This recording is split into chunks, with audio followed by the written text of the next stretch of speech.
ذات ہی سب سے پہلے ہے. تو وہ سر آپ کے لیکچرز کے بعد مجھے جو ہے نا وہ بہت زیادہ میں تبدیلی فیل ہوئی اپنے اندر کہ اصل زندگی، اصل کامیابی جو ہے نا وہ کہاں سے شروع ہونی ہے. علم فار دا سیک آف علم تو سر مل ہی جاتا ہے. وہ بہت سارے مطلب لوگ ہیں، مطلب بہت ساری باتیں کر رہے ہوتے ہیں، تفاسیر میں بہت کچھ لکھا ہوا ہے، لیکن اپنے اندر جو تبدیلی ہے محسوس کی ہے میں نے وہ آپ کے لیکچرز کے بعد یہ زیادہ مجھے فیلنگ آئی ہے. ذرا سا ایک منٹ دیجیے.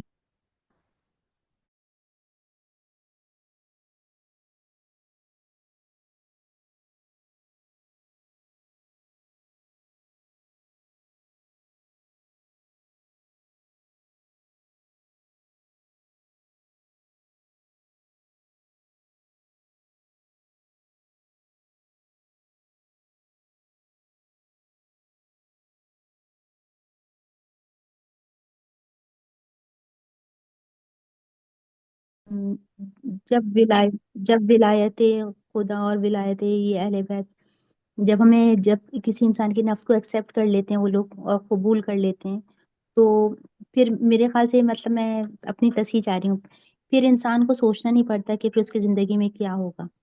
پھر وہ فیوز، وہ جو برکات ہوتی ہیں، وہ جو رحمتیں ہوتی ہیں، وہ خود بخود انسان محسوس کرتا ہے اپنی زندگی میں. ہاں، لیکن وہ کب ایکسپٹ کریں گے؟ وہ جب ہی نا، مطلب وہ تو انیشیل اسٹیج تو وہ ہے ہی نا، کہ جب انسان اپنے آپ کو پورے خلوص کے ساتھ اپنے نفس کو یعنی پاکیزہ کرنے کے ساتھ جب آپ اپنے آپ کو پورے طور سے اخلاص کے ساتھ خدا کی بارگاہ میں پیش کر ہمیں دیں گے. پیش کریں گے. جی. ٹھیک ہے نا، پہلی ریکوائرمنٹ ہماری طرف سے ہے. یعنی اور اس کا نظام اگر آپ کو یاد ہو، یہ جو ہم نے اسی فنڈامنٹل سے بتایا تھا کہ اللہ نے ہمارے بن مانگے ہمیں ہر طریقے کے سپورٹ ٹولز، آگے بڑھنے کے لیے جتنے نیسسری پیکیجز ہیں سب دے دیے بن سب مانگے. دیتے ہیں. ٹھیک ہے، بدن میں بھی، ٹھیک. عقل میں بھی، ہدایت ہر جگہ پر. اس کے بعد اس کا جواب ہم کو دینا ہے ومن ارادہ کے ذریعے سے، کہ میرا ارادہ کیا ہے. یعنی خدا نے مجھے سمع، بصر، فؤاد دیے، کتاب اور پیغمبر دیے مجھے، اور دیگر ہدایات دیں، سب دیا. یعنی آیات الہیہ سے مجھے گھیر دیا دنیا میں. اب میرا ارادہ کیا ہے، وہ ارادہ مجھے خدا کو بتانا پڑے گا. ٹھیک ہے، یعنی کہ وہ اچھا. جو ہے وہ چیز مجھے خدا کی بارگاہ میں پیش کرنا ہوگی کہ میں کیسی زندگی گزارنا چاہتا ہوں، میں کیا بننا چاہتا ہوں. تو پھر اس کے مطابق آپ کی ولایت کا تعین ہوگا. اگر مثال کے طور پر کسی نے کہا کہ میرا ارادہ جو ہے نا وہ دنیا ہے، میں دنیا میں رہنا چاہتا ہوں، اچھا ہونا چاہتا ہوں. اچھا.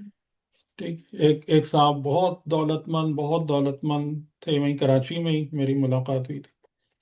تو انہوں نے خود اپنی زبان سے بتایا کہ میری جو نیت تھی نا وہ یہ تھی کہ میں نے خدا سے مانگا تھا مجھے حضرت عثمان غنی جیسا غنی کر دے. کر دیا خدا نے. کرتے ہیں. جی. ٹھیک ہے، اب اس کے بعد لیکن کیا ہوگا کہ وہیں سے آپ کی ولایت کا بھی تعین ہوگا، آپ کے ارادے سے. یہ بات سمجھ میں آ رہی ہے؟ آپ کا ارادہ آپ کی ولایت کو ڈٹرمن کرے گا. تو اگر من کان یرید العاجلۃ، اگر عجلت والی چیز دنیا میں دولت مند ہونے کا ارادہ ہے، اس کے لحاظ سے ولایت بن جائے گی. ومن اراد الآخرۃ، آخرت کا ارادہ کیا، وہو مؤمن وسعی لہا سعیہا، وہ ولایت ویسے بن جائے گی. ٹھیک، تو یہ جو اللہ اور اللہ کے نمائندوں کی ولایت جب انسان کے سر پر آتی ہے تو اس سے پہلے انسان کے ارادے کی اصل اہمیت ہوتی ہے. اور اگر ہم غور کریں تو ہم اسی نتیجے پر پہنچیں گے کہ ہم نے، یا ہم میں سے بہت سارے لوگوں نے، یا تو بہت لیٹ ارادہ کیا ہے، ایک کلیئر ارادہ کہ مجھے کیا بننا ہے، یا ارادہ کیا ہی نہیں ہے اپنی زندگی میں اب تک. لائف یوں ہی ڈرفٹ کر رہی ہے ادھر سے ادھر بس. تو اس وجہ سے وہ ولایت اور اس کے نتائج بھی ظاہر نہیں ہوتے. بات سمجھ میں آ رہی ہے کہ جی ولایت جی کب ظاہر ہوگی؟ جب آپ کا ارادہ خدا کی بارگاہ میں پہنچے گا کہ مجھے یہ بننا ہے. تو جو اس طرف والی ارادے کو خدا کی بارگاہ میں بھیج رہے ہیں، مجھے مال دنیا چاہیے، عیش چاہیے، یہ لذت وہ لذت، وہ ولایت شیطان کی طرف چلتے چلے جائیں گے.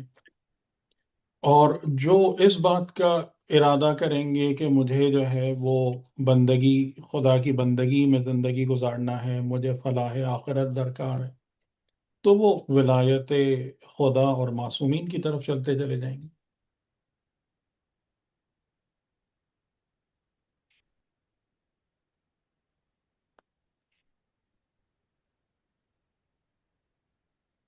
اچھا، پچھلی دفعہ ہم یہاں پہ تھے نا کہ شیطانی نظام آپریٹ کیسے کرتا ہے، اور اس میں ہم نے آپ کو یہ سورہ نساء کی آیتیں بتائی تھیں کہ کس طریقے سے، اور امام علی علیہ السلام کا وہ خطبہ بھی سنایا تھا، خطبہ نمبر 7. انہیں خطبہ تو ہے لیکن 4-5 جملے ہیں اس میں، لیکن وہ انہی آیتوں کی تفسیر و تشریح بیان ہو جاتی ہے وہاں سے کہ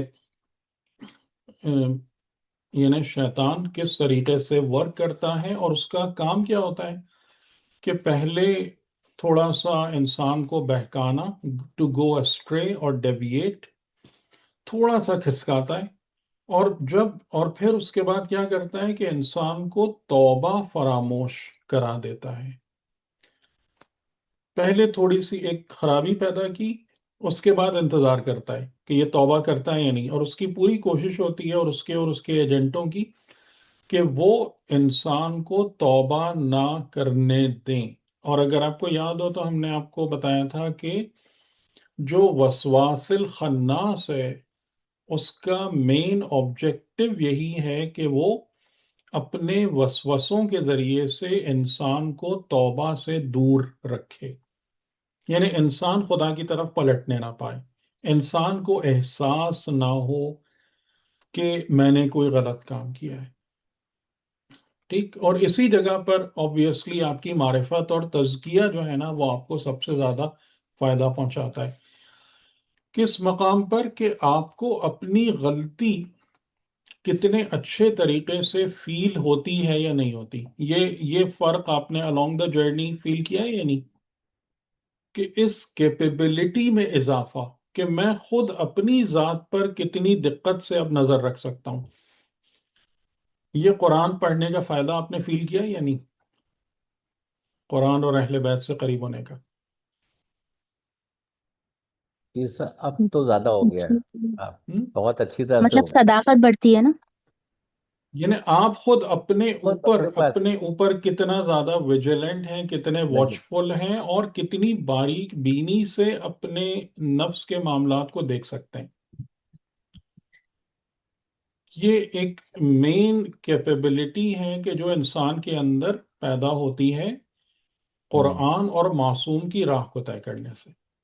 تو آئی ہوپ کہ آپ سب لوگ اس نعمت سے ضرور بہرہ مند ہو رہے ہوں گے. جی سر. ٹھیک ہے، تو شیطان کا جو کام ہے وہ یہی ہے، وہ وسواس خناس والا جو اسپیشل ایجنٹ ہے، اس کا کام یہی ہے کہ لوگ اپنے نفس کے معاملات سے بے خبر رہیں، غافل رہیں، انہیں توفیق توبہ نہ ملے. تو پھر کیا ہوگا، ایک اسٹیپ کھسکتے ہیں، توبہ نہیں کرتے، پھر لڑک کے تھوڑا سا اور دور ہو جاتے ہیں، پھر اور دور ہو جاتے ہیں، یہاں تک کہ رستہ پھر ان کو نظر آنا بند ہو جاتا ہے. جو صحیح سچائی کا رستہ ہے، جو سبیل حق ہے یا سبل السلام ہے، اس والے نیٹ ورک سے وہ دور ہو جاتے ہیں. اور پھر جیسے جیسے وہ ان کو دور کرتا جاتا ہے، ویسے ویسے ان کے دماغ میں آرزوئیں، تمنائیں بڑھتا چلا جاتا ہے. اور جب انسان ایک دفعہ دنیا میں اپنی آرزوؤں اور تمناؤں کی فلفلمنٹ کے پیچھے چل پڑتا ہے نا، تو پھر وہ سیدھا سیدھا شیطان کے ٹریپ کے اندر پھنس جاتا ہے جا کے. کیونکہ دین کا بنیادی پیغام کیا ہے کہ تمہاری جو بھی خواہش ہے فضیلت کی، کرامت کی، وہ دنیا میں نہیں ہے بلکہ اس دنیا کی زندگی کے بعد ہے. یہاں پر صرف امتحان ہے، آزمائش ہے، سعی ہے، اپنے اعمال اور کردار اور نیکیوں کا جمع کرنا ہے اور بس یہاں سے جانا ہے. یہاں اس کے علاوہ کچھ نہیں ہے، اس سے زیادہ کچھ ڈھونڈنے کی کوشش نہیں کرنا یہاں پہ. ٹھیک. لیکن اگر پتہ چلا کہ جناب ہم نے ساری اپنی آرزوؤں اور تمناؤں کا مرکز دنیا کو ہی بنا لیا، یہیں سب کچھ کرنا ہے، یہیں پر ہی اپنے تمام مقاصد کو حاصل کرنا ہے، تو پھر یہ بالکل یعنی شیطان کے لیے یہ اب ایسا انسان آسان ترین شکار بن جاتا ہے. تو شیطان پہ takes control of their souls and become their guardian یا ولی. تو یعنی یہ آیت آخر میں کیا کہہ رہی ہے؟ وَمَن يَتَّخِذِ الشَّيْطَانَ وَلِيًّا، جس نے شیطان کے امر میں آ کر، اس کے حکم کے اندر آ کر پہلے بدعتیں کی، پھر اس کے بعد اللہ کی خلقت کو ہی بدل ڈالا، یعنی وہ طاغوتی نظام کریٹ کر دیا کہ جو بالکل من مانا ہے، سیلف فیبریکیٹڈ ہے، جس میں خلق الہی کا کوئی کنسیڈریشن ہی نہیں ہے. تو پھر وہ شیطان کی ولایت میں چلا گیا خدا کو چھوڑ کر، اور فقد خسر خسرانا مبینہ، اور پس اس نے خسارہ اٹھا لیا جو ایک بہت واضح اور بین خسارہ ہے. ٹھیک ہے، یہ شیطان کا موڈ آف آپریشن ہے. آخری ٹاپک جو آج ہم اس کو ڈسکس کرنا چاہتے ہیں وہ یہ کہ کیا شیطان کو خدا نے انسان پر سلطان عطا کی ہے، یعنی اتھارٹی دی ہے، پاور دی ہے اوریجنلی. ایک بات تو ہم کو سمجھ میں آ گئی کہ اگر انسان بے راہ چلے، اپنی گمراہی پر اصرار کرے، توبہ کی فیسلٹی سے فائدہ نہ اٹھائے، اپنی اصلاح نہ کرے، تو الٹیمیٹلی وہ شیطان کی ولایت میں چلا جاتا ہے، نعوذ باللہ. اور جب ایک دفعہ شیطان کی ولایت قائم ہوتی ہے تو اس کی سلطان بھی قائم ہو جاتی ہے. ٹھیک ہے، پھر وہاں پر تو سلطان ہے اس کے لیے، جو ہم نے امام علی علیہ السلام کے خطبے میں بھی دیکھا تھا کہ پھر شیطان انسان کو دربان بنا کر اس کے باہر کھڑا کر دیتا ہے، اس کے خود اپنے وجود کے باہر، اور اس کی تمام فیکلٹیز کو، اس کی زبان اور آنکھ دو کا آپ نے نام لیا خاص طور سے، کہ اس کی زبان سے شیطان بولتا ہے اور اس کی آنکھ سے شیطان دیکھتا ہے. پھر اس کی تمام فیکلٹیز شیطان کے قبضے میں چلی جاتی ہیں، یعنی سلطان اس کی قائم ہو جاتی ہے. لیکن کیا اوریجنلی خدا نے یہ سلطان دی ہے، یہ اتھارٹی اور پاور دی ہے شیطان کو انسان کے اوپر، یا یہ کام انسان خود کرتے ہیں؟ ٹھیک. اب اس والے ایسپیکٹ کو ہمیں دیکھنا ہے. اوبویسلی جواب آپ کے ذہن میں یہی آ رہا ہوگا کہ خدا نے ایسا کام نہیں کیا، لیکن اس کی تھوڑی تفصیلات کیا ہیں اور اسی حقیقت کو قرآن نے کیسے بیان کیا ہے. سورہ ہجر کی آیتیں ہیں، اگر آپ لوگ چاہیں تو اس کو کھول بھی لیں اپنے سامنے، جن آیتوں کا یہ ذکر ہے کہ جب شیطان نے یہ بات کہی نا، لَأُغْوِيَنَّهُمْ أَجْمَعِينَ إِلَّا عِبَادَكَ مِنْهُمُ الْمُخْلَصِينَ، یہ اس کے جواب میں خدا نے کہا کہ ان عبادی، کہ یہ جو انسانیت ہے یہ کیا ہے، یہ کیا ہے، یہ میرے بندے ہیں. ٹھیک ہے، یہ میرے بندے ہیں، یہ کوئی تیری بنائی ہوئی مخلوق نہیں ہے. لیس لک علیہم سلطان، اور تیرے لیے ہرگز ہرگز ان پر سلطان نہیں ہے. ٹھیک ہے، ہرگز نہیں تیرے لیے ان پر سلطان. تو خدا کا بنیادی یعنی کہ جب اللہ تعالیٰ نے انسانی زندگی کو زمین پر شروع کیا تو کس قاعدے کے ساتھ شروع کیا، اور وہ قانون ابھی بھی ایپلیکیبل ہے کہ شیطان کے پاس وسوسہ ڈالنے کا اذن ہے، اور وہ اس حد تک وسوسہ ڈال سکتا ہے کہ نبی کی تمنا میں بھی اپنے وسوسے کو انکلوڈ کر دے، اس حد تک وسوسہ ڈال سکتا ہے. فی صدور الناس، انسانوں کے سینوں میں وسوسے کو داخل کر سکتا ہے، لیکن لوگوں کے نفوس پر اس کو کوئی سلطان نہیں ہے. یعنی زبردستی سر پہ چڑھ کے کام نہیں کرا سکتا، بات نہیں منوا سکتا، وسوسے ڈال سکتا ہے. تو ان عبادی، بے شک میرے بندے، لیس لک علیہم سلطان، اور تیرے لیے ان پر کوئی سلطان نہیں ہے، الا من اتبعک، مگر جو تیری اتباع کرے، من الغاوین. اور اس جملے میں خاص بات کیا ہے کہ یہ نہیں کہا کہ مگر جو تیری اتباع کرے، اس کو یہ بھی کہا کہ من الغاوین، جو پہلے سے غاوی ہو چکے ہوں. غاوی کون ہوتے ہیں؟ جنہیں اغوا ہوتا ہے، نہیں، بے حد غاوی بے اغوا ہدف، ہوتا بے ہدف. بے ہدف، بے ہدف. جی ٹھیک ہے. گمراہ نہیں، اس کو ذہن میں رکھیے گا. گمراہ الگ ہوتا ہے، بے ہدف بے مقصد الگ ہوتا ہے. تو جو پہلے سے خود غاوی ہو چکا ہے اور شیطان کو فالو کرے، اس پر تیری سلطان ہے. اس کو تم جو چاہو کرو، اس کو جہاں چاہو لے جاؤ، چیرو پھاڑو، جو اس کا حشر کرو، لیکن یہ انسانیت، یہ میرے بندے ہیں اور میں تم کو کسی قسم کی کوئی سلطان اور اتھارٹی ان پر نہیں دے رہا ہوں. تو ہماری زندگی میں جب شیطان کو رکھا گیا ہماری آزمائش کے لیے، ہم کو ابتلا اور فتنے میں ڈالنے کے لیے، تاکہ ہمارا ٹرو کیریکٹر ظاہر ہو، تاکہ ہماری صفات بنے، تو شیطان جو عدو مبین ہے وہ ہمارے اوپر کوئی سلطان لے کر دنیا میں نہیں آیا ہے، بلکہ صرف وسوسے ڈالنے کی اذن کے ساتھ وہ ہمارے ساتھ موجود ہے. لیکن جو خود ہی بے ہدف ہو جائے اور شیطان کی اتباع کرے تو اس پر شیطان کا سلطان قائم ہو جاتا ہے. اچھا، اب اسی حوالے سے یہ دوسری آیتیں ہیں، یہ سورہ نحل ہے. فَإِذَا قَرَأْتَ الْقُرْآنَ، جب بھی تم قرآن کی قرأت کرو، ٹھیک ہے. یعنی کچھ جگہوں پر کیا ہے، قرأت کا ورڈ ہے، کچھ جگہوں پر تدبر کا ورڈ ہے، کچھ جگہوں پر تفکر کا ورڈ ہے. تو یہاں پر قرأت ہے. جب تم قرآن کی قرأت کرو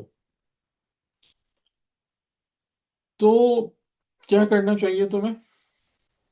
فَاسْتَعِذْ بِاللَّهِ مِنَ الشَّيْطَانِ الرَّجِيمِ، تو تم پناہ طلب کرو، استعاذہ کرو، پناہ طلب کرو اللہ سے یا اللہ کے وسیلے سے، من الشیطان الرجیم، شیطان رجیم سے. اور اب آپ کو یہ وجہ سمجھ میں آ رہی ہوگی کہ خاص طور سے قرأت قرآن میں یہ کیوں کہا کہ قرأت قرآن کے وقت اللہ کی پناہ طلب کرو شیطان رجیم سے. بتائیں کیوں کہا؟ کیونکہ وہ وسوسے ہی ڈالتا ہے نا. تو مطلب نہیں کہ جب نہیں، تھوڑا سا اور انسان سوچیں، تھوڑا اور سوچیں.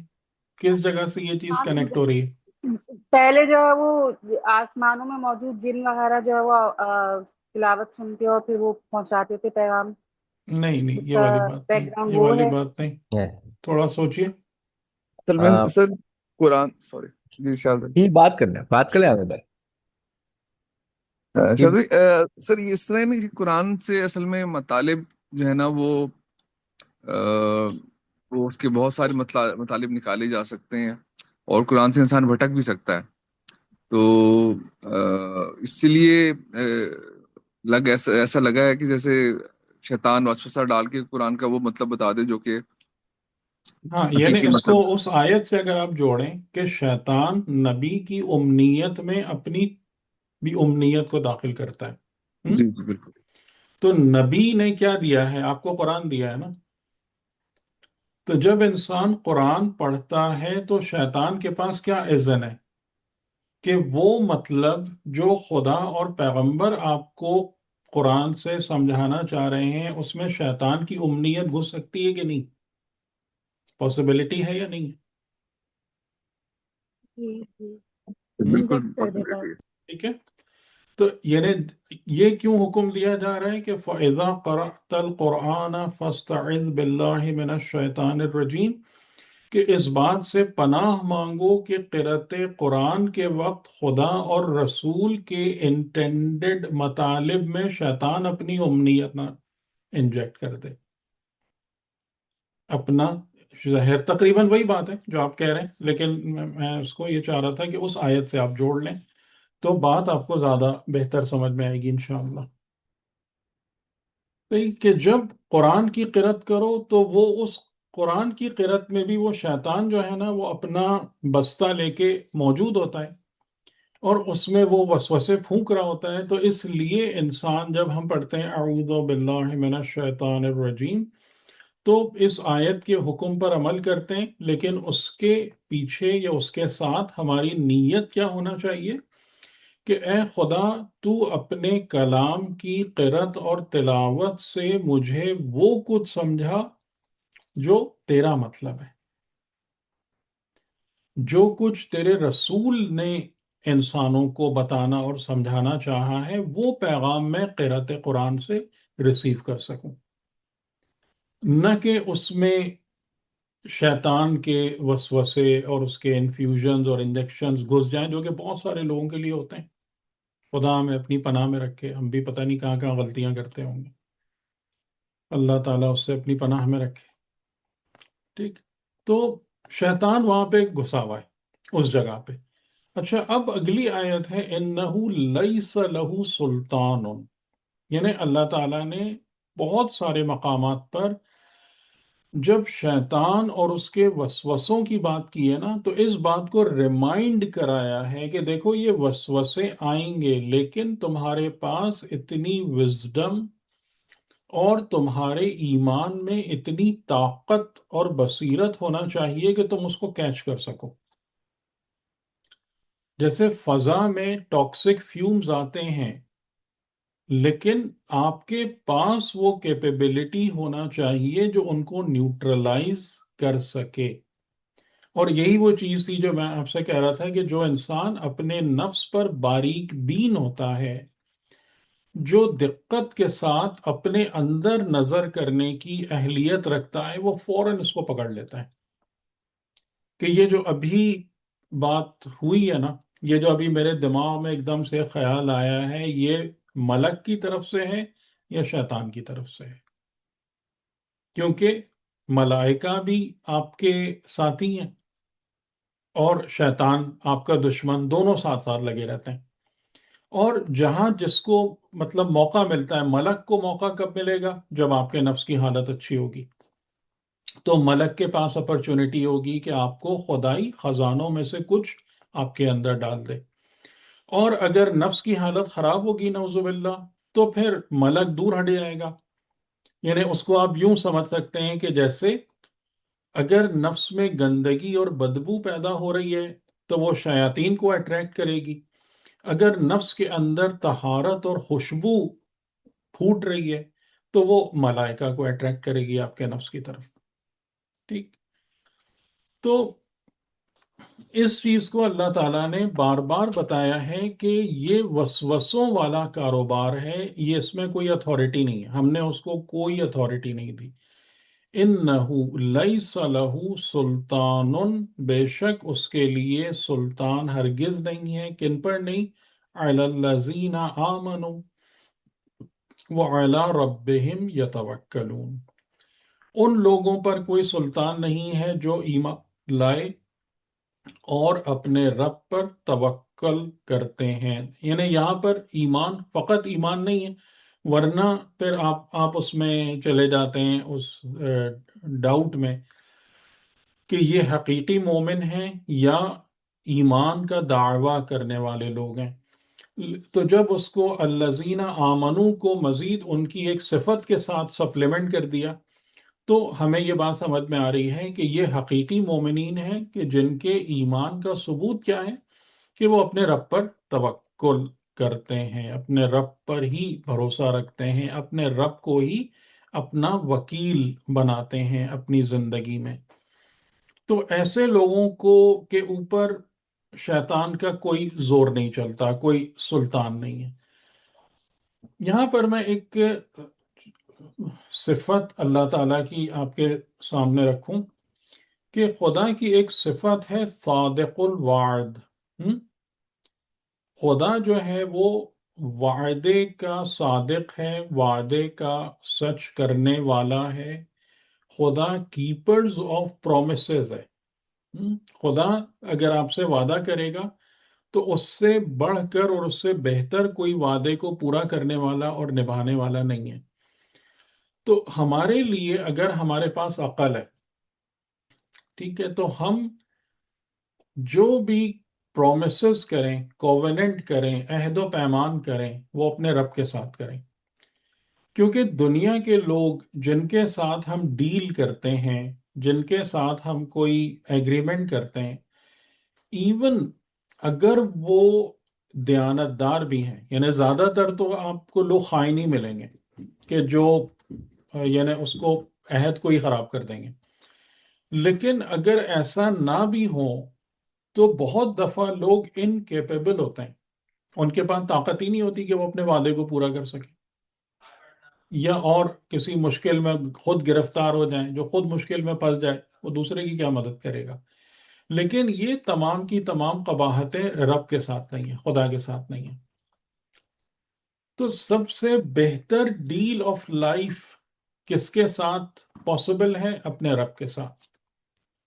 اس کو اپنا وکیل بناؤ، اور وکیل بنانے کا مطلب کیا ہوتا ہے کہ اپنی زندگی کی جو فائل ہے نا وہ رب کے ہاتھ میں دے دو پوری کی پوری، جس کو امام صادق علیہ السلام نے فرمایا کہ اس کو ہی اپنا مدبر الامور بنا لو۔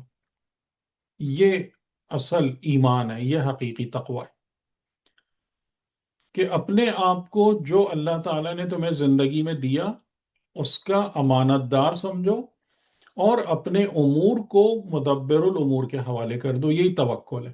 توکل یعنی وکیل بنانا، اس کی وکالت پر بھروسہ کرنا کہ میرے کیس آف لائف کو بہترین طریقے سے لے کر آگے چلنے والا میرا رب ہے، اور مجھے اس پر پورا بھروسہ ہے۔ ٹھیک، تو جو لوگ اپنے رب پر توکل کرتے ہیں اور ایمان لاتے ہیں تو ان کے لیے تو شیطان ہرگز ہرگز کوئی پرابلم نہیں ہے کہ شیطان جو ہے نا وہ ان کے لیے کوئی مصیبت کھڑی کرے۔ اس میں ایک دو آپ نے سنا ہی ہوگا، جو محمد علی شاہ آبادی کا بھی ایک جملہ تھا شیطان کے لیے، امام خمینی کے جو استاد تھے، استاد اخلاق، کہ جس میں انہوں نے کہا تھا کہ شیطان خدا کے دربار کا کتا ہے، اور جو مالک کا یا خدا کے گھر کا کتا ہے، اور جو گھر کے مالک کا محرم ہوتا ہے اس کو کچھ نہیں کہتا، جو جس کے اور گھر کے مالک میں کوئی رشتہ یا تعلق نہیں ہوتا اس کے پیچھے پڑتا ہے۔ تو یہ بڑا معنی خیز جملہ ہے۔ ایک اور بھی ایک عارف کا بھی میں پڑھ رہا تھا، اس سے ملتا جلتا واقعہ، کہ شاید حکایت ہے کہ ایک شخص ہے، اس کے پیچھے ایک کتا لگ گیا، اب وہ کچھ بھی کرے کچھ بھی کرے، کسی بھی طریقے سے اس کو بھگانا چاہے، جتنے بھی لفظ بولنا تھے بول دیے، پتھر مار لیے، کچھ کر لیا، لیکن وہ کتا پیچھے نہیں چھوڑ رہا۔ تو آخر میں وہ پریشان ہو گیا بھاگتے بھاگتے، تو اسے پھر ایک شخص ملا اور اس نے کہا کہ تم یہ سب کیا کر رہے ہو؟ کہہ رہا ہے کہ میں اس سے، یہ میری جان کی مصیبت بن کر میرے پیچھے لگ گیا ہے، اس کو فرار کر رہا ہوں، اس سے میری جان نہیں چھوٹ رہی۔ تو اس نے کہا اس کے مالک کو پکارو۔ تو جیسے ہی اس نے اس کے مالک کو آواز دی، اس نے اس کو ایک آواز دی اور وہ بیٹھ گیا آرام سے۔ نے کہا دیکھو تمہیں صرف اتنا سا کام کرنا تھا کہ اگر تمہیں اس کے شر سے پناہ چاہیے کہ یہ تمہارے پیچھے نہ پڑے، تمہاری زندگی اجیرن نہ کرے، مالک کو آواز دو۔ ٹھیک ہے، سمجھ میں آ رہی بات؟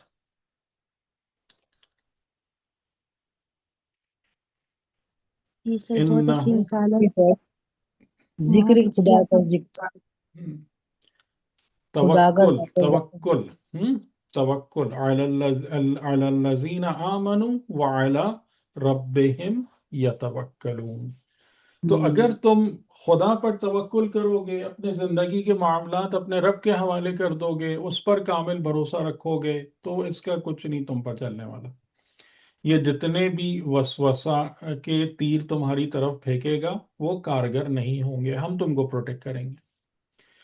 انما سلطانہ، بے شک اس کی سلطان ہے، کس پر ہے؟ علی الذین یتولونہ۔ جی شہزاد بھائی، یتولونہ کا لفظ کس کی طرف جا رہا ہے؟ تولا یعنی ولایت، ولایت، جی سر، وہ ولایت کا ٹھیک، کیا؟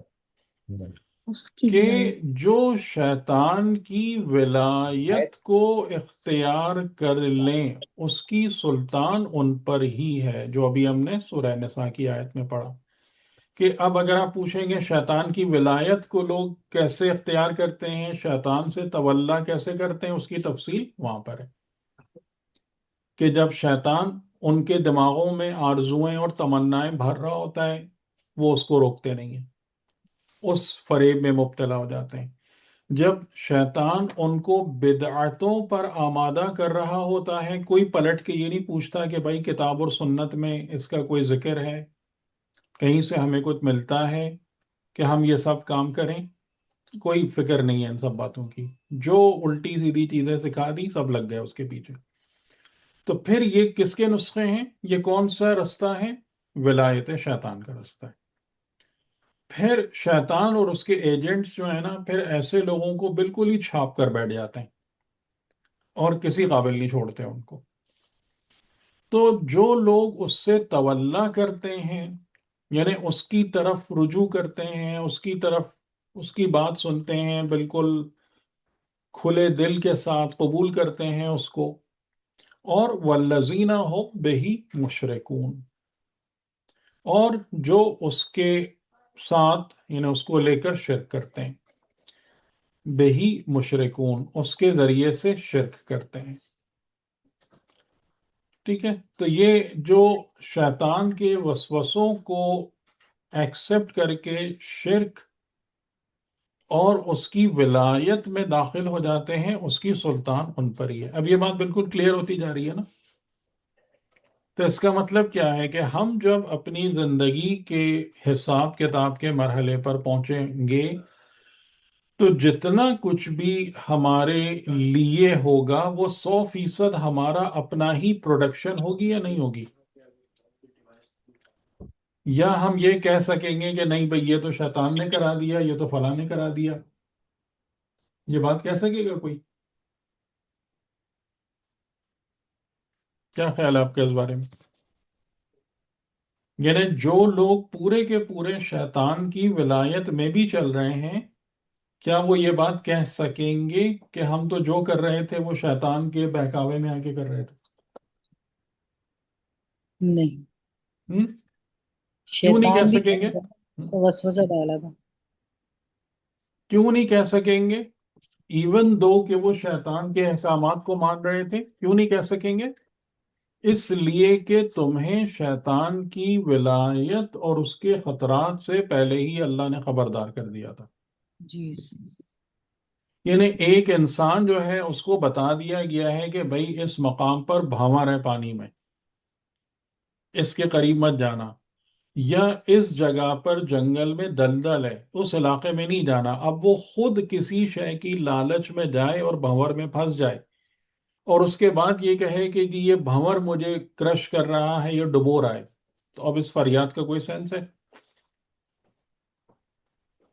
یا خبردار کرنے کے باوجود کسی شے کی لالچ اس کو لے جا کے ایک دلدل میں قید کرا دے اور اس میں وہ دھنسنا شروع ہو جائے اور پھر کہے کہ یہ دلدل، اس دلدل نے مجھے جکڑ لیا اور میں تو آزاد نہیں ہو پا رہا، تو اب اس شکوے شکایت کو قابل قبول مانا جائے گا؟ ہم؟ نہیں سر، آ رہی ہے بات سمجھ میں؟ جی تو پہلا اس کا جواب یہی ملے گا کہ اس کو جواب دیا جائے گا کہ بھائی ہم نے آپ کو نہیں بتایا تھا کہ آپ کو اس رستے پہ نہیں جانا، آپ کو ان باتوں کو قبول نہیں کرنا. آپ کو جب ہم نے بتا دیا کہ دنیا کلن فانی ہے اور جو کچھ نظر آ رہا ہے وہ لعب و لہب کے سوا کچھ نہیں ہے، پھر آپ اس کی آرزوؤں اور تمناؤں کو کیوں لے کے بیٹھ گئے؟ پھر آپ اس کے اندر جو ہے اس کا مال جمع کرنے کی ہوس میں کیوں لگ گئے؟ صحیح؟ تو پھر یہ جواب ملے گا ان لوگوں کو کہ جو نعوذ باللہ اس طریقے سے اپنے آپ کو تباہ و برباد کر لیں گے. تو یہاں سے ولایت کا مسئلہ بھی حل ہوا کہ ہر چیز ڈپینڈ کرتی ہے ولایت پر اور امام پر. تو جو لوگ نعوذ باللہ شیطان کی سے تولا رکھتے ہیں، اس کی ولایت کو قبول کرتے ہیں، ان کا امام کون ہوا؟ شیطان. شیطان ہوا. کیا ایسے لوگ ظاہراً نماز گزار اور عبادت گزار ہو سکتے ہیں؟ ہو جی سکتے ہیں. ہو سکتا ہو سکتے ہیں نا. تو آپ اس کو کیسے پہچانیں گے؟ اللہ کے توکل. ایک توکل، ایک پیرامیٹر آپ کو توکل ملا کہ وہ لوگ خدا پہ توکل نہیں کریں گے. تو ان کا بھروسہ ہمیشہ کس چیز پر آپ کو نظر آئے گا؟ کسی دنیاوی سوچ پر. دنیاوی اپنے اوپر. چیزوں پر یا ظاہری، ہاں اپنے ظاہری. اوپر، اپنے اوپر دنیاوی چیزوں پر. ٹھیک ہے. تو یہ ایک بہت بڑی نشانی ہے کہ جو لوگ شیطان سے کے متاثرین، یعنی جیسے ابھی ہم جنگ وغیرہ میں بھی نا بہت سارے لوگوں کو دیکھتے ہیں الحمدللہ جو مومنین ہیں کہ بہت ساری تکلیفیں اٹھانے کے باوجود بھی لیکن خدا کے امیدوار ہیں، خدا سے امید رکھتے ہیں، اللہ پر توکل رکھتے ہیں. تو یہ یعنی کہ وہ قابل تعریف حالت میں ہیں ایسے افراد، ایسے حضرات کہ جو یعنی زندگی کے امتحان میں ایک کامیابی سے گزر رہے ہیں، کہ زندگی کی تکلیفیں ہوتی ہیں، سختیاں ہوتی ہیں کہ جس کی وجہ سے انسان ادھر ادھر بھاگتا ہے اور لوگوں کے سامنے، اسباب کے سامنے ماتھا ٹیکنا شروع ہو جاتا ہے. لیکن نہیں، وہ کہتے ہیں نہیں، میں جو بھی ہے خدا سے، میرا رب ہے وہ میری حالت کو بہتر جانتا ہے، میرا رب ہے کہ جس نے تکلیف دی ہے انشاءاللہ وہی تکلیف اٹھائے گا بھی. ہم؟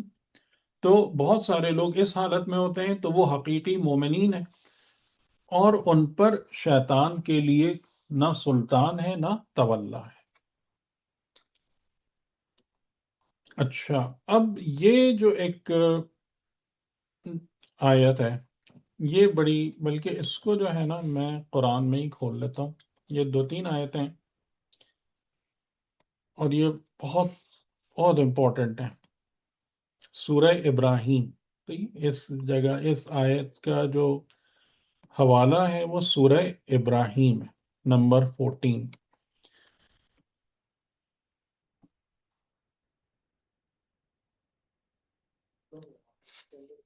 تو میں اس کو یہاں سے آپ کے ساتھ شیئر کر لیتا ہوں.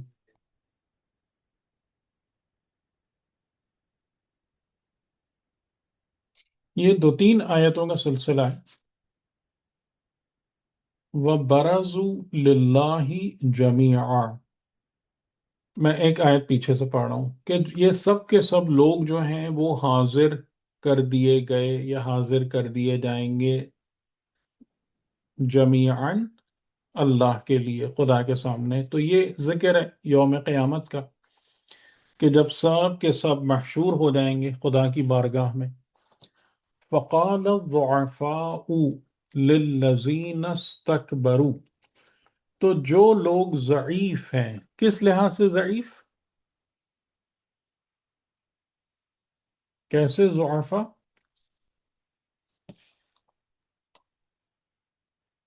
سر جو ایک جی طرح سے مقلد رہے اور دوسروں کی باتیں سنتے رہے، اس پہ عمل کرتے رہے، یعنی خود علم نہ حاصل کیا، ایک لحاظ سے تو وہ لیکن ضعیف ہے. ہاں، ضعیف کا مطلب ہے کہ جن کے پاس دنیا کی زندگی میں ابھی مٹیریل معلوم ہوتا ہے. ریسورسز یا پاور ان سب کی کمی تھی، اور اس کی وجہ سے یعنی اس ضعیف ہونے کی وجہ سے انسان کیا ہوتا ہے کہ وہ لامحالہ کسی دوسرے پر ڈپینڈنٹ ہو جاتا ہے یا دوسروں کا محتاج ہو جاتا ہے، یہ ضعیف.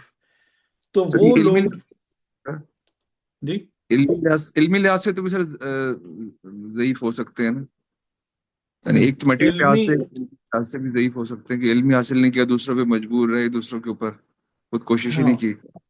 جی یعنی علمی لحاظ سے بھی اگر آپ اس کو ضعیف کہنا چاہیں گے تو شاید ضعیف سے زیادہ غریب، ٹھیک ہے چلیں، یعنی کہ علم سے محرومی، جنہوں نے اپنے آپ کو علم سے محروم رکھا ہے نا، جی جی سر ایسے. یعنی اپنے آپ کو علم سے محروم رکھا، صحیح معرفت کی طرف توجہ نہیں کی، تو ضعفا. یعنی یہاں پر جو اشارہ لگ رہا ہے وہ یہ کہ جو دنیا کی زندگی میں دست نگر تھے، کمزور تھے، جس کو آپ کہہ لیں عوام، یہ عوام کا ایک بڑا طبقہ، وہ کہیں گے للذین استکبروا، مستکبر سے. مستکبر کون ہوتا ہے؟ استکبروا کون لوگ ہیں؟ جو امیر طبقہ ہے یا آمرانہ رویے میں نہیں ہے، اس کا ترجمہ کیا بنے گا؟ لفظ کیا بتا رہا ہے؟ جنہوں نے تکبر کیا، غرور کیا، جنہوں نے بڑائی بڑائی چاہی. بڑائی چاہی. یعنی وہ لوگ جو بڑے بن رہے تھے یا بڑے بننا چاہتے تھے.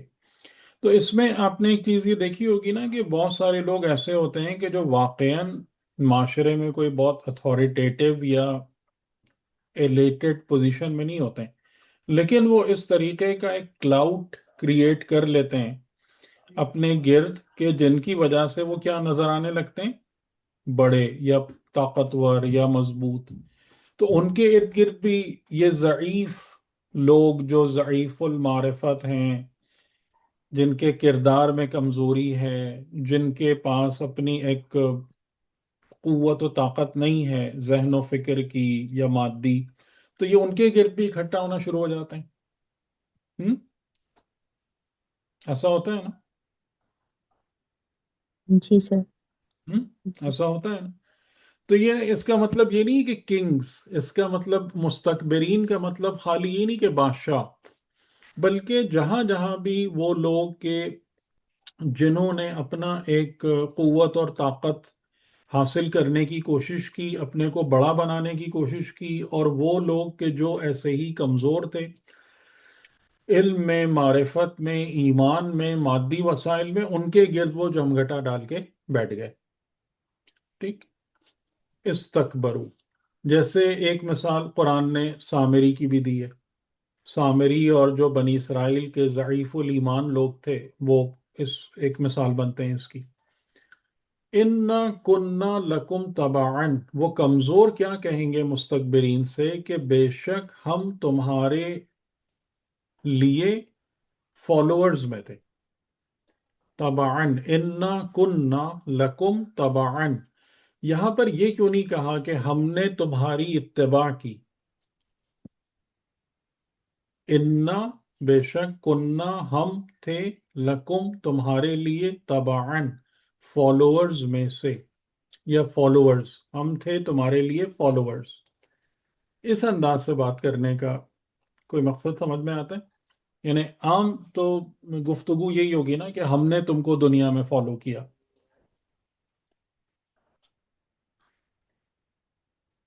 تو انا کننا لکم تبعاً کیا بتا رہا ہے؟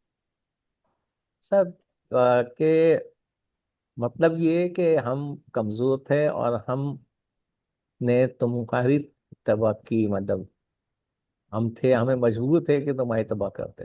انہیں اس میں فرق کیا ہوگا کہ اگر یہ کہا جائے کہ ہم نے دنیا میں تمہاری اتباع کی، یعنی ہم تمہارے تابع تھے، نہیں اس کے برعکس بے شک ہم تمہارے لیے فالوورز تھے، ہاں، تبع تھے. اس کی وجہ یہ تو کہ اس ہمارے ساتھ جو ہے، اگر تو ہم اپنی مرضی سے ہوتے تو، لیکن ہماری کیونکہ مجبوری تھی اس لیے ہم تمہاری اتباع کر رہے تھے. مجبوری نہیں، یہاں یا پر ہماری یہ مطلب نہیں آ رہا کہ جب کسی کو یہ کہا جاتا ہے کہ ہم تھے فالوورز ہاں اور یہ کہا جائے کہ ہم نے تم کو فالو کیا، تو ہم تھے فالوورز کا مطلب ہے کہ ہم پوری دل و جان سے تمہارے پیچھے تھے. ہاں تمہارے ساتھ تھے. ٹھیک ہے، صحیح ہے. صحیح ہے نا؟ ٹھیک، صحیح ہے. یعنی یہ مطلب کہ ہم نے تمہاری اتباع کی، تو انسان چار لوگوں کی بھی اتباع کر سکتا ہے، مختلف مختلف لوگوں، لیکن ہم تھے تو اس کا مطلب ہے کہ ہم مکمل طور سے تمہارے فالوورز میں تھے. اسٹینڈ ہوتے. ٹھیک ہے، تمہارے پیچھے تھے، یعنی ہم دنیا میں مکمل تمہارے پیچھے تھے. صحیح. فَهَلْ أَنْتُمْ مُغْنُونَ عَنَّا مِنْ عَذَابِ اللَّهِ مِنْ شَيْءٍ، تو کیا تم مغنون عنا غنی کر سکتے ہو ہم کو، من عذاب اللہ عذاب خدا سے، من شے کسی بھی چیز کے بارے میں کسی بھی طریقے سے.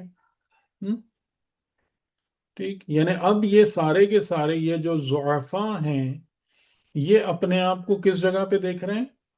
جب آخرت میں محشور ہوئے عذاب الہی کے شکنجے میں دیکھ رہے ہیں، اور جب یہ اس عذاب میں اپنے آپ کو پھنستا ہوا آبزرو کر رہے ہیں، تو یہ پلٹ کے کس کے پاس گئے؟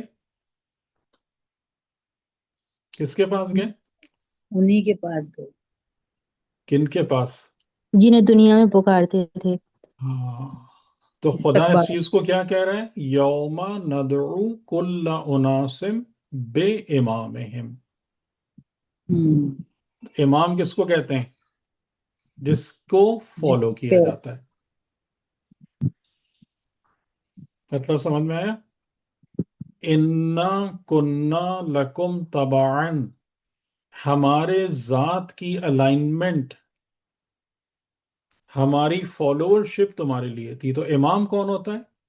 جس کی طرف ہر شخص قیامت میں رجوع کرے گا جب اپنے آپ کو مصیبت مشکل میں دیکھے گا، جس کی راہ کو اس نے طے کیا ہو. کوئی شک ہے آپ کے ذہن میں اس بارے میں؟ بالکل نہیں سر، ہر شخص اپنے امام کے ساتھ اٹھایا جائے گا. ٹھیک ہے، اور امام وہ نہیں ہے جو آپ کلیم کریں گے. امام کون ہے؟ جسے آپ فالو کریں گے، فالو کر. جس کی راہ کو آپ طے کریں گے، وہ آپ کا امام ہے، وہ آپ کا ولی ہے.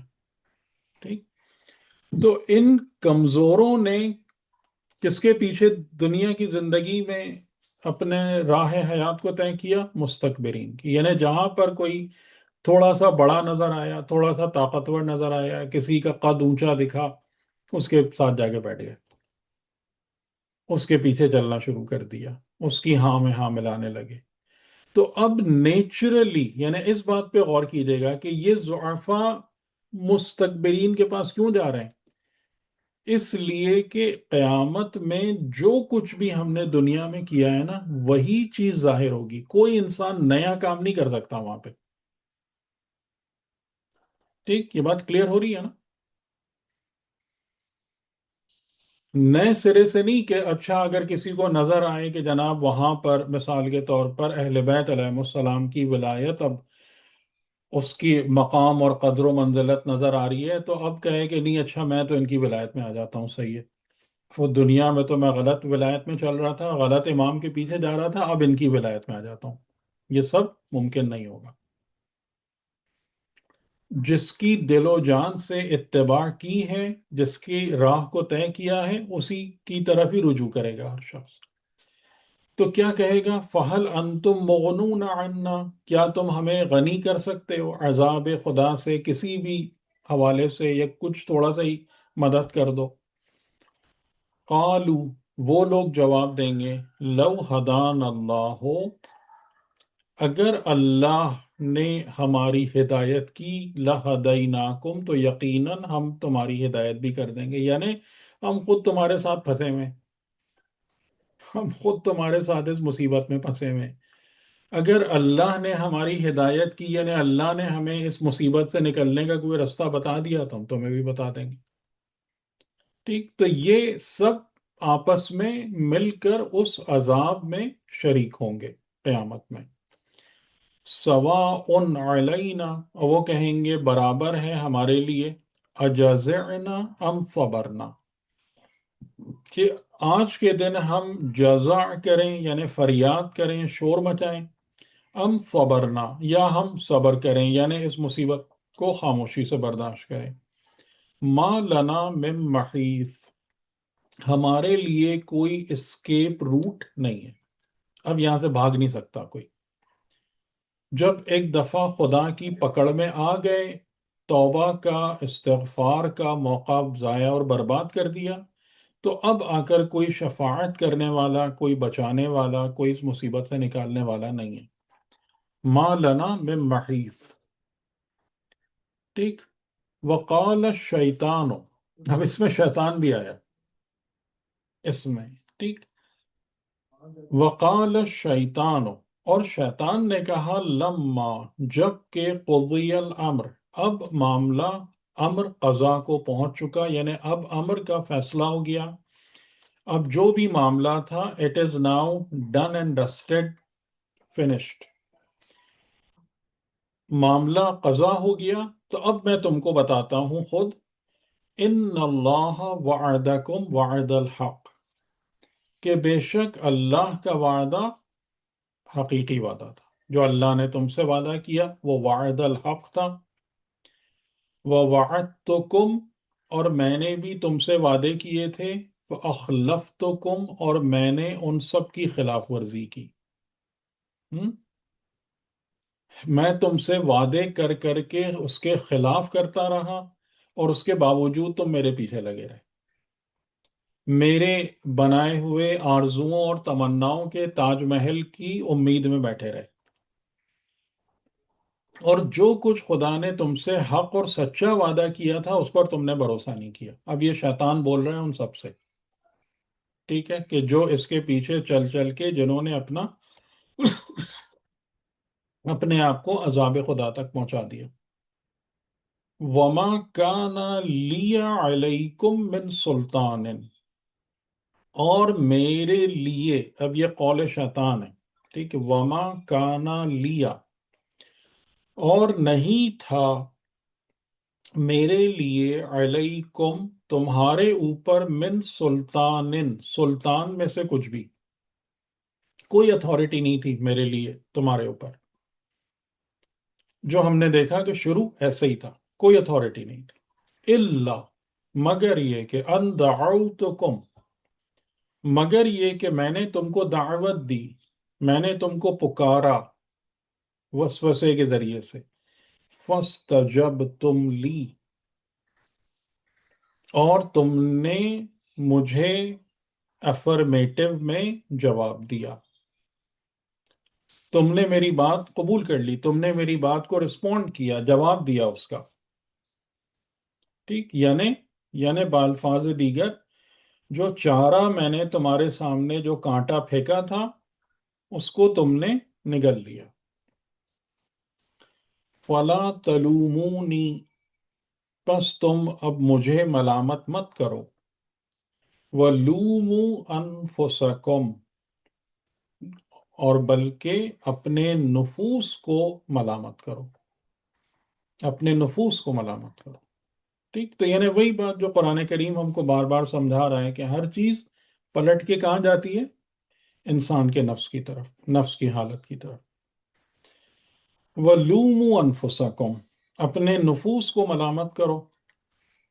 آج کے دن کی حالت کیا ہے؟ ما انا بمصرخکم، کہ میں تمہاری کسی فریاد کو نہیں پہنچ سکتا، وما انتم بمصرخی، اور نہ تم میری فریاد کو پہنچ سکتے ہو۔ اب سب کے لیے نفسی نفسی ہیں، ہر ایک کو اپنے کردار اور اعمال کا نتیجہ بھگتنا ہے۔ انی کفرتو، بے شک میں انکار کرتا ہوں، بما اشرکتمونی من قبل، کہ جیسے تم نے مجھے پہلے، یعنی دنیا کی زندگی میں مجھے شریک قرار دیا، جو ابھی ہم نے سورہ نساء کی آیت میں بھی پڑھا تھا کہ وَهُمْ بِهِ مُشْرِكُونَ، کہ شیطان کو لے کر یا شیطان کو ساتھ لے کر وہ خدا کا شرک کرتے ہیں، یعنی جو خدا نے بتایا اس میں شیطان کی چیزوں کو شامل و شریک کر دیتے ہیں۔ میں آج اس کا انکار کرتا ہوں،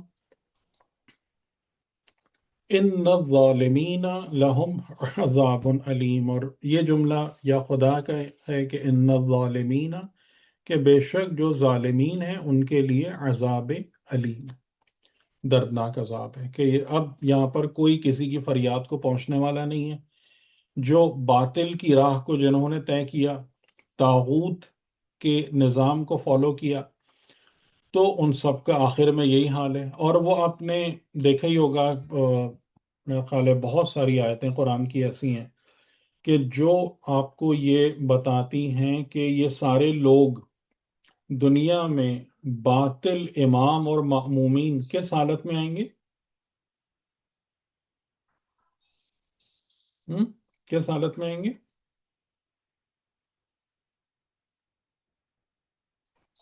رسیوں سے جکڑے ہوئے گھٹنوں کے بھاگ نہیں، سب ایک دوسرے پہ لعنت کر رہے ہوں گے، آئے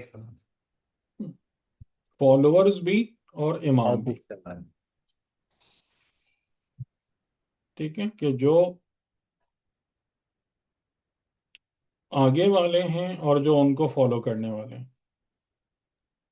سر ایک بات میں پوچھنا چاہ رہی تھی، جی اس قدر واضح آیات ہیں، اس قدر آسان طریقے سے سمجھا دیا گیا، تو پھر بھی ہم اس کے فالوورز بن جاتے ہیں، اس قدر برا ہے یہ، ہاں، کیوں ہمارے یعنی نفس کمزوری دیکھیں کی اس وجہ میں، سے؟ اس کے اندر ایک جو بہت بڑی وجہ اور بھی ہے نا، وہ یہ ہے کہ اگر ہمیں یہ اسباق بار بار یاد دلائے جائیں تو ہو سکتا ہے کہ کافی لوگ متوجہ ہوں۔ یعنی ان آیتوں کا آپ لوگ مجھے بالکل صحیح صحیح بتائیں کہ یہ جو آیتیں ابھی ہم نے پڑھی ہیں، اس میں ایک دم کلیئرلی ہے، خود قول شیطان قرآن نے نقل کیا، آپ میں سے کتنے لوگوں کے ذہن میں تھی؟ میں نے تو کبھی اس طرح نہیں پڑھا، بس پڑھ اور لیتے نہیں ہیں قرآن کرتے بھی۔ ہیں، بس سر یہ پڑھتے چلے جاتے ذہن میں تو تھا سر، لیکن مسئلہ یہ ہے کہ وہ بار بار ریپیٹ کرنا پڑتا ہے، ورنہ ہے نا، یعنی کہ زندگی میں جیسے بھول اگر آپ جاتا نے پڑھا بھی ہے تو آپ کو کیا کرنا ہوگا کہ یہ چیز بار بار ہیمرنگ مانگتی ہے نا، ہے۔ تب جی نقش جی، بنے گا اس کا۔ یہ تو کئی دفعہ پڑھی ہے سر آیت، لیکن مسئلہ یہ ہے کہ وہ عملی زندگی میں آ کے پھر چیزیں جو ہے نا وہ اس طرح نہیں ہو پاتی، نکل جاتی ہے ذہن سے۔ تو یہ اس میں بالکل کلیئر ہے کہ ہمارے ذہن میں سر یہ شیطان، ہے کہ جی علی کی ولایت میں ہے تو ہم ادھر غور ہی نہیں کرتے، شیطان پر ہم سمجھتے ہیں کہ ہم علی کے ہیں بس۔ ٹھیک ہے، تو بالکل جو علی کا ہے انشاءاللہ وہ خدا کی امان میں ہے۔ نہیں تو سر، لیکن علی علیہ السلام کا وہ ہوگا نا کہ جو علی کے رستے کو طے کرے گا۔ جیسے ابھی میں نے کئی دفعہ ایک بات کہی، اگر آپ لوگ اس نے ہمارے جمعے کے لیکچر سنے ہوں گے تو میں نے یہی بات کہی کہ بھائی اگر آپ شیعہ ہیں تو آپ کا تشخص امام علی ہونا چاہیے، جی سر، باقی کوئی اور نہیں۔ امام علی مسٹ بی اور آئیڈینٹی اگر ہم شیعہ ہیں، تو وہ چیز ہی نہیں بنتی نا۔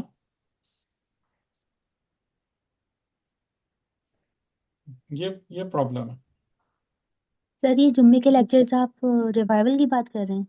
نہیں نہیں، ریوائول تو نہیں ہے بالکل بھی، یہ جو ہمارا اپنا ہوتا ہے یہاں پہ، جو اس پہ ٹروتھ سیکرز میڈیا پہ آتا ہے، ٹروتھ یوٹیوب پہ، سیکرز کی؟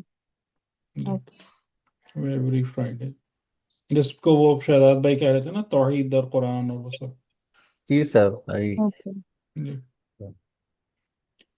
تو یہی ہم اس میں بھی کہہ رہے تھے کہ بھائی آپ اگر شیعہ ہیں تو آپ اپنے امام علی کو اپنی شناخت بناؤ نا، صحیفہ سجادیہ کو اپنی شناخت بناؤ، تب یو آر دا ونر۔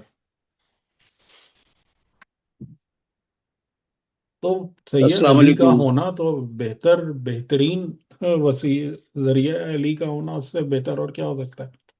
جی بتائیے۔ سر علی کو جی تو ڈاکٹر، مانتے ہیں نا، علی کی نہیں مان پاتے، اس وجہ سے جی پرابلم آتی جی جی نہیں سر، میں ہے۔ یہ جی کہہ آپ رہی بات تھی کریں۔ ہم لوگوں کے جی ذہن بالکل جو ہیں وہ بچپن سے ایسے ہیں نا کہ وہ علی والے ہیں اور جنت میں جائیں گے، ذہن تو وہی ہیں۔